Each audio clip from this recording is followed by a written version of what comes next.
عمر کا دامن پکڑ کے عمر کے خلاف مقدمہ لکھواؤں گی. یا اللہ عمر امیر المومنین تھا, عمر کے ہوتے ہوئے میرے بچے فاقے پہ فاقہ کر رہے تھے. عمر نے پھرائی آواز میں روتے ہوئے کہا تھا او بہن جتنا کوسنا ہے آج اتنا کوس لے, جتنی گالی دینی ہے آج اتنی گالی دے لے, جتنا فائن مارنا ہو آج اتنا فائن مار دے, لیکن قیامت کے دن عمر کی شکایت نہ کرنا.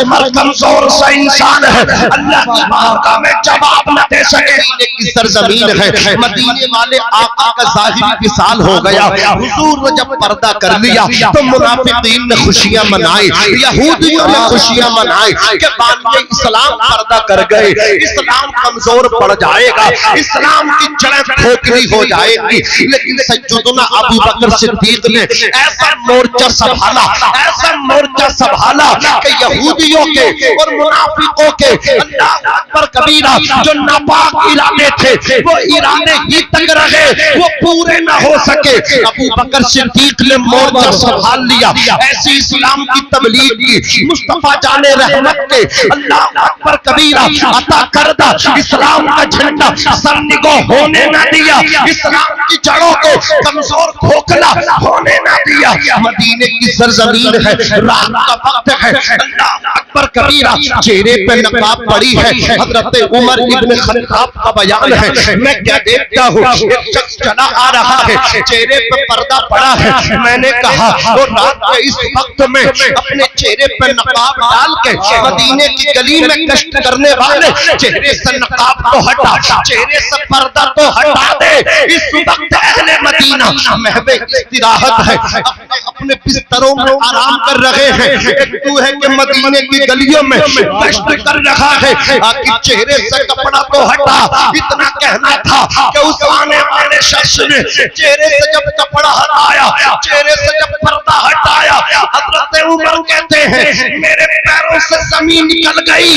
یہ آنے والا رات کے وقت میں چہرہ ڈھانپ کے کوئی اور نہ تھا بلکہ مسلمانوں کے پہلے خلیفہ سیدنا ابو بکر صدیق رضی اللہ تعالیٰ عنہ تھے. خلیفہ بلا فصل تھے, امیر المومنین تھے. حضرت گرامی حضرت عمر نے کہا اے ابو بکر کاندوں میں جھولیاں کیسی پڑی ہیں, ان کاندوں میں جھولیاں جو ہیں ان جھولیوں میں آخر کیا سامان ہے. ابو بکر بولے عمر ان جھولیوں میں ایک جھولی میں روٹی کے ٹکڑے ہیں, ایک جھولی میں سالن ہے, اور لے کر کے ایک یتیم ایک اللہ اکبر بیوہ عورتوں کے بچوں کے پاس لے کر کے جا رہا ہوں. مدینے کی گلی میں ایک بیوہ عورت ہے, اس کے سر سے شوہر کا سایہ اٹھ گیا, اس کے بچوں کو کھلانے جا رہا ہوں, اس کے بچوں کے منہ میں لقمے ڈالنے کے لیے جا رہا ہوں, اپنے ہاتھوں سے کھلانے کے لیے. نعرہ تکبیر, نعرہ رسالت, مسلک اعلی حضرت علماء اہل سنت, جلسہ دستار بندی مفتی ناظم بندری صاحب قبلہ. نعرہ تکبیر, نعرہ رسالت. سبحان اللہ, سبحان اللہ. بہت خوب, بہت خوب. خلق کرتے ہیں, اللہ مرتبے انہی کے بلند کرتا ہے, اقبال انہی کے اونچے ہوتے ہیں. جانتے ہیں جو لوگ کنجوس ہوتے ہیں ان کا کوئی مددگار نہیں ہوتا, ان کا کوئی رفیق نہیں ہوتا.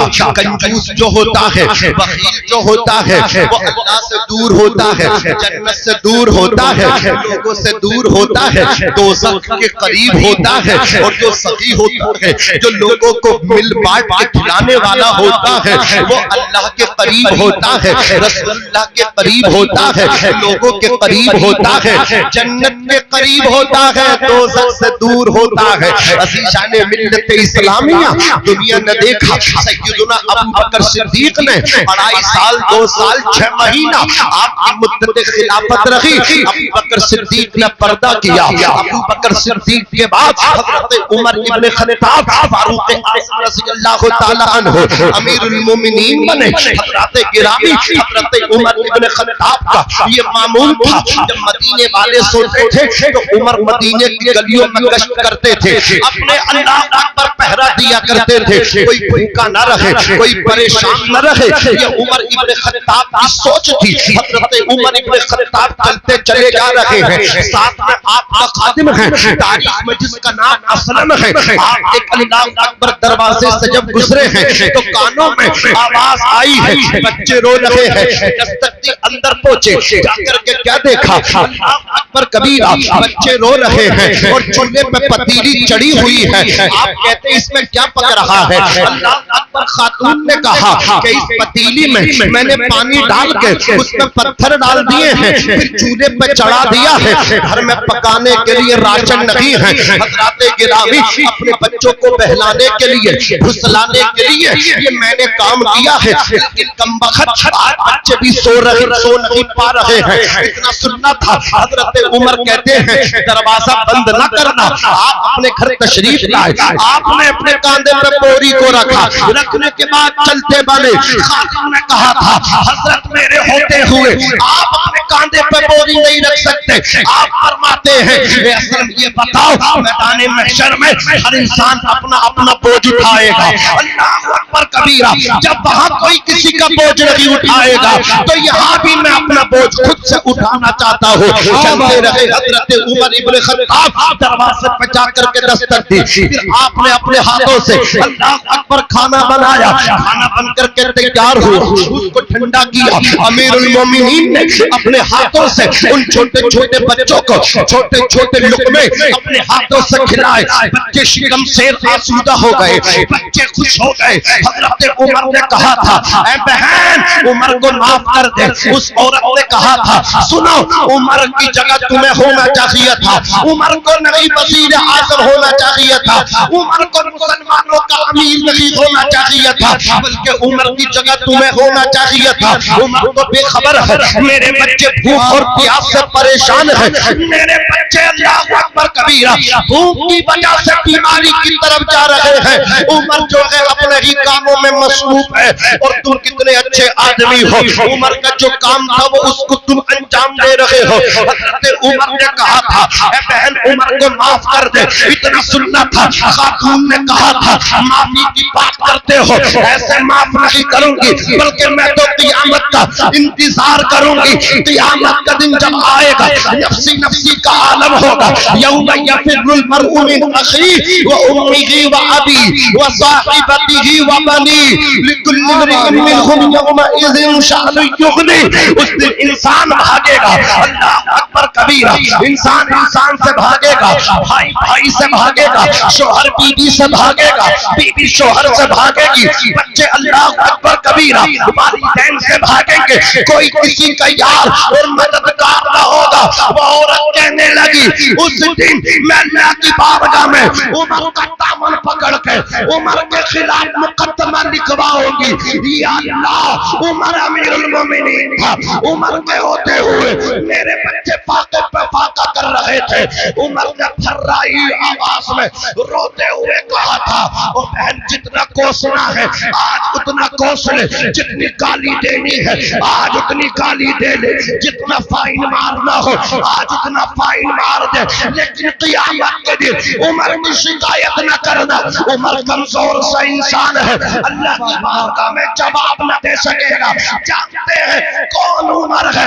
عمر مدینے کی گلی سے نکلے, جنگل میں پہنچے, نخلستان میں پہنچے اور اللہ اکبر کبیرہ درخت کی ڈال پکڑ کے, درخت کی شاخ پکڑ کے, پیڑ کی ٹہنی پکڑ کے عرض کرنے لگے یا اللہ تو عمر کو انسان نہ بناتا بلکہ اس پیڑ کی, اس درخت کی ڈال بنا دیتا.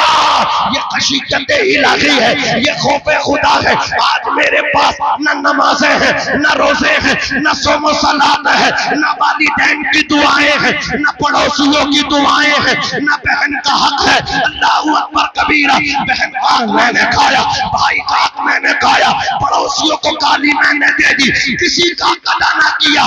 نمازوں سے دور ہو, رمضان شریف کے روزوں سے دور ہو, لیکن کس بات میں پھولا پھر رہا ہو, کس بات میں اکڑے اکڑے پھر رہا ہوں ادھر وہ عمر ہے میرے نبی نے کہا تھا میرے عمر کی زبان پہ اللہ رب العزت نے حق اور سچ کو جاری فرما دیا ہے میرے بعد اگر کوئی نبی ہوتا لکانا عمر تو عمر ضرور نبی ہوتا ادھر وہ عمر ہے رونے کا عالم دیکھو آقا فرماتے ہیں عمر کی زبان پہ حق جاری اللہ نے فرما دیا عمر کی رائے کے مطابق قرآن حاصل ہوا کرتا نعرہ تکبیر نعرہ رسالت مسلک اعلی حضرت علماء اہل سنت خلفائے رجائے اسلام نعرہ حیدری زندہ باد زندہ باد عمر کی رائے کے مطابق قرآن نازل ہوتا ہے عمر کی زبان پہ حق اور سچ جاری ہے